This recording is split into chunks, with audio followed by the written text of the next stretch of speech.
जय भीम, जय भारत, जय संविधान। साथियों, मैं कल्पना बौद्ध, महिला क्रांति शक्ति ब्रिगेड से राष्ट्रीय अध्यक्ष। भारतीय जनता पार्टी के नेताओं को संविधान कांटे की तरह चुभता रहता है, जो कि आए दिन संविधान पर हमलावर रहते हैं और संविधान विरोधी नीतियों को अपनाते हैं, जो कि संविधान उनके आड़े आता है। जिसको लेकर के केंद्र सरकार ने हाल में ही 25 जून को एक अधिसूचना जारी की है, जो संविधान विरोधी है, देश विरोधी है, जनता विरोधी, जिसको लेकर के केंद्र सरकार से इलाहाबाद हाई कोर्ट ने जवाब मांग दिया है। संविधान हत्या दिवस किस अधिसूचना शक्ति के द्वारा आपने जारी की? इस तरीके की सूचना जारी करने का अधिकार सिर्फ राष्ट्रपति को ही।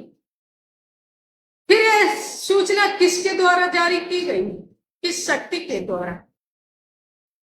और ये जो अधिसूचना जारी की गई है, ये एक गृह मंत्रालय संयुक्त सचिव पार्थ सारथी के हस्ताक्षर के द्वारा की गई है, जिसमें राष्ट्रपति के साइन भी नहीं है, जो कि एक संविधान का अपमान।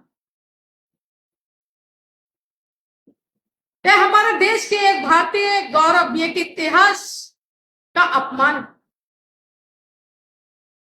इस तरीके की नीतियों को भारतीय जनता पार्टी के लोग अपनाते हैं। यहीं पर हाईकोर्ट ने केंद्र सरकार से पूछा है, भारतीय संविधान एक जीवंत दस्तावेज जिसको खत्म नहीं किया जा सकता है, फिर आपने ये किसके आधार पर ये अधिसूचना जारी की है? जो संयुक्त सचिव पार्थ सारथी है, उसका कहना है कि जो भारतीय जनता पार्टी की इकाइयों को खुश करने के लिए सूचना जारी की गई। तो देखिए, संविधान की हत्या करने के लिए ये लोग अपने नेताओं को खुश करने के लिए भारतीय जनता पार्टी किस हद तक गुजर जाती है कि देश के भारतीय राष्ट्र ग्रंथ की हत्या करने में भी नहीं चूकते हैं अपने लोगों को खुश करने के लिए। तो सोचिए, अगर इनको अपने नेताओं को खुश करना हुआ तो तुम्हारे लाशों की राजनीति करने में ये नहीं चूकेंगे,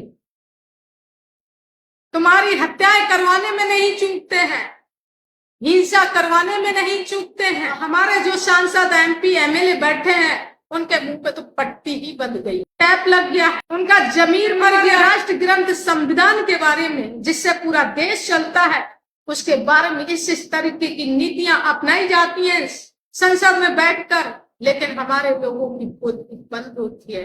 संसद में तो बैठे हैं, लेकिन लग रहे हैं तलवे चाटते रहते हैं भारतीय जनता पार्टी के लिए, इसलिए उनकी आवाज नहीं निकलती। हमारी जनता का फिर भी हम शुक्रगुजार करेंगे कि 2024 में जनता ने खुद इस चुनाव को लड़ करके अपने अधिकारों को बचाया। समझ चुकी थी इनकी नीतियों को, ये राष्ट्र विरोधी और संविधान विरोधी नीतियों को ये भारतीय जनता पार्टी अपना रही है।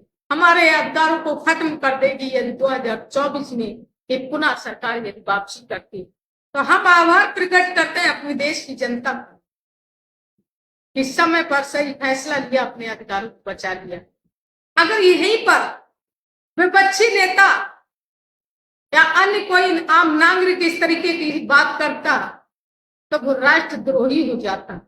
और भारतीय जनता पार्टी के नेता वो कुछ भी संविधान विरोधी बोले, देश विरोधी बोले, लेकिन वो राष्ट्रवादी रहते हैं और वो राष्ट्रवादी होते हैं, क्योंकि ये तानाशाही लोग हैं।